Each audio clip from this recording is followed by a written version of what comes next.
anak tidak harus dengan marah, ini tidak dengan kata-kata negatif. Anak itu pendidikan pertama dari keluarga. Jadi kayak kadang-kadang orang ngerasa beban, saya balikin ke arah yang positif.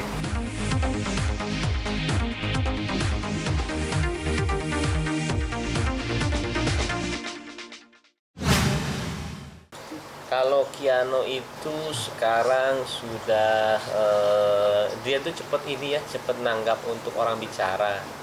Saya tuh agak-agak dan keluarga teman-teman juga lumayan agak kaget di situ karena banyak yang seusia dia tuh belum bisa ngobrol ya. Oh ini kayak udah ngerti semuanya. Kiano mau apa? Aktif banget. Ini namanya siapa? Mbak She? Mbak Shelly. Kemarin kita ketemu ya. Siapa namanya Mbak She? Ini pintar loh. Jadi dia itu udah bisa majuin mobil, mundurin mobil. Jadi di ini ya, itu sih perkembangan dia yang lumayan agak bikin kita kaget. Dan dia itu nggak takut sama orang. Iya. Cemburu sama adiknya mungkin? Enggak, sayang sama adiknya nggak? Sayang. Sayang. Pintar. Sayang. Dia ngerti sih, ngerti apa yang kita ngobrol. Sebenarnya nurut atau enggak sebenarnya ajaran dari kitanya ya. Jadi saya itu nggak pernah marah sama dia, nggak pernah. Jadi saya mengenai anak tuh belajar dari satu orang ya. Sebenarnya kalau kalian tahu tuh anaknya Roni Patina Sarani yang dia narkoba. Ada satu yang nempel banget di saya ketika dia narkoba dulu. Separahnya dia, ayahnya selalu meluk dia dan bilang kamu akan jadi anak baik. Ada satu momen yang dia timpukin ya, itu parah banget dah. Tiba-tiba kalau kita, saya dulu ketahuan ngerokok aja sama ayah saya udah dimarahin ya. Tapi dia ngerangkul, karena menurut dia anak itu adalah titipan ya. Dia selalu bilang kamu akan jadi anak baik ya. Itu buat saya merinding banget. Nah itu berpikiran saya ketika di situ membesarkan anak tidak harus dengan marah, ini tidak dengan kata-kata negatif, yang akhirnya terbentuknya seperti Kiano ini. Nah, saya sebisa mungkin saya tuh nggak marah sama dia karena dia titipan ya. Sangat-sangat pola didik saya ke anak-anak seperti ini ya. Emang bener sih, maksudnya anak itu pendidikan pertama dari keluarga.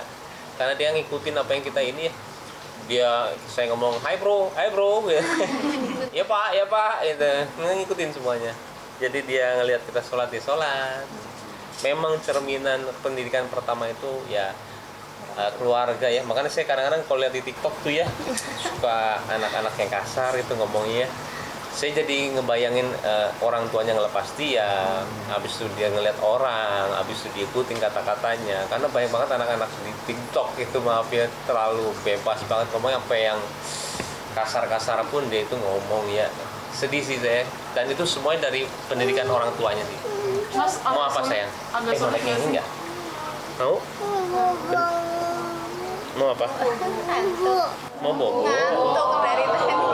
Kian mau ini nggak? Kian mau ini nggak? Nggak mau. Oke. Mau sebentar lagi? Apa mau itu minum? Mau minum teh? Mau? Nanti ya. Mau. Iya. Bentar lagi nanti kita naik kengeng mau? Asik. Naik kengeng ya? Mau bobo? Ngantuk dong, udah bobo sejam. Boleh. Sebentar lagi ya? Jam bobo Sebentar lagi ya? siang ya? Oh, bobo sama papa. So sweet. Iya. Boleh. Ada. Saya tuh golden moment dia ketika dia malam-malam minta susu sih. Jam 2, jam 3. Untung ada orang bilang boleh Papa sayang. ya. Boleh. Ini bobo Nanti habis papa ini ya. bobo papa. Boleh. Ya, papa ini sebentar boleh? Hah? Bentar aja. Boleh? Nanti papa naik kengeng ya. Boleh? Asik. Bukan punya iya, lihat kakak. Iya. Jadi golden momentnya saya itu pas dia bangun jam 2, jam 3 karena orang juga bilang, pas anak segede gini nikmatin nih karena nanti setelah gede dia nggak begini minta papa susu. Jadi kayak kadang-kadang orang ngerasa beban, saya balikin ke arah yang positif. Malah itu yang saya tunggu-tunggu kalau jam 2, jam 3. Pak, susu itu. Selalu dia kalau minta susu kalau malam sama saya karena yang kecil mintanya sama mamanya. Iya, itu dia kadang sekolah mau diantarin terus sama saya. Ternyata dia punya cara sendiri ya gurunya. Dia bilang orang tua tidak boleh mengantar anaknya katanya. Karena takutnya kebiasaan dia nggak mau dilepas. Nah, kalau biar mandiri. Nah, kalau yang sekarang ini dia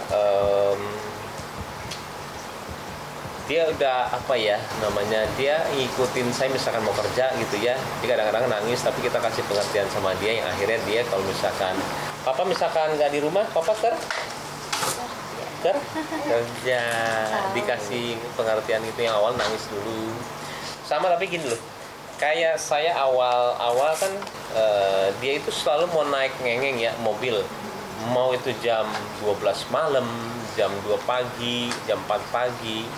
Kalau Paula bilangnya dengan walaupun emang nggak ada salah, nggak ada benar ya, nggak boleh gitu. Nah ini udah malam ini, tapi kan orang segede gini kan nggak ngerti ya. Jadi malah saya pakai cara jangan ada mobil parkir di rumah. Jadi pas dia keluar rumah kita cuma kasih lihat mana mobilnya, nggak ada. Jadi terlalu banyak cara untuk ngedidik anak sih. Nggak perlu kita nge-push dia untuk nggak boleh ini, karena dia belum ngerti. Dia cuma ngertinya kemauan dia harus dipenuhin, kok nggak nangis. Itu dia. Jadi memang terlalu banyak cara untuk gedein anak. Dan akhirnya sekarang efektif. Semua mobil saya nggak ada yang parkir di rumah. Mau motor, mobil nggak ada, kosong. Jadi dia mau keluar tuh nggak ada. Jadi kami minta lagi. Di tahun 2021 ini menjadi tahun yang paling bahagia buat Mas Baim dan Kak Paula nggak sih? Lagi kan lahirnya Kenzo kan juga di tahun ini mungkin. Sangat ya, sangat ini sekali. Mau kemana sayang? Boleh. Mau susu. Oh, sini. Shui, iya bener. Ya udah. Mau nonton ini? Nonton nggak? Sambil nonton ya? Ya no? Mau nonton Didi? Sini, di sini nontonnya ya. Suaranya tapi dikecilin ya. Ini bentar. Boleh. Tapi tungguin papa ya. Papa wawancara dulu. Boleh. Bentar ya, maaf ya. Biar agak diem. Ini sayang. Tuh. Nah. Didi ya. Kecilin ya. Boleh. Oke. Tadi sampai mana? Yang 2021 ini tahun menurut Kak Baim tahun bahagianya. Sangat indah ya, sangat indah. Tapi ya banyak yang harus dipelajari dari sifat masing-masing, apalagi saya sama Paula karena sekarang udah punya anak ya, egoisnya dikurangin palingnya, itu aja sih. Tapi sangat indah karena yang paling penting anak sehat sih. Malah terlalu banyak indahnya. Kadang-kadang kita perlu yang namanya cobaan ya, ujian ya. Makanya kemarin pas ada seri ujian cobaan, saya senang sebenarnya. Aduh alhamdulillah ya, saya bilang karena terlalu indah sih saya dari kawin sampai sekarang itu. Aduh kerjaan lancar, habis itu punya perusahaan, habis itu anak lucu, habis itu anak kedua juga sehat, lucu. Kadang-kadang saya suka mikir cobaannya apa ya, karena saya orang yang sangat percaya cobaan. Semakin orang dikasih, semakin cobaannya gede. Makanya saya pas Paula pas 7 bulan tuh dia DBD, saya malah alhamdulillah sayang ya. Mudah-mudahan ini cobaannya. Saya bilang jangan sampai anak tuh kenapa-napa, kitanya kenapa-napa. Alhamdulillah semuanya itu alhamdulillah. Nah, makanya pas ada kasus saya juga waktu itu, saya bilang alhamdulillah. Saya harus seperti itu kan, terlalu indah hidup saya. Dari yang semua tuh komen tuh pujian semua. Nggak pernah saya dari tahun 2018 tuh melihat komen tuh negatif. Semua pujian semua. Yang kadang-kadang bahaya sih. Makanya kemarin tuh cuma diputer aja semuanya jadi benci sama saya, tapi saya bilang alhamdulillah. Saya harus seperti itu karena hidup tuh emang harus seperti itu, nggak ada yang bisa begini terus, harus ada begininya. Tapi gimana cara kita nyelesainnya itu loh, gimana cara nyelesainnya, gimana cara kita dua pihak jadi enak, gimana caranya, semua tentang belajar. Saya dari kejadian itu juga belajar, saya sama orang tua sekarang sama di luar juga nggak terlalu kayak begitu lagi, jadi belajar lah. Tapi saya selalu bilang alhamdulillah dan kayak nggak ada masalahnya itu.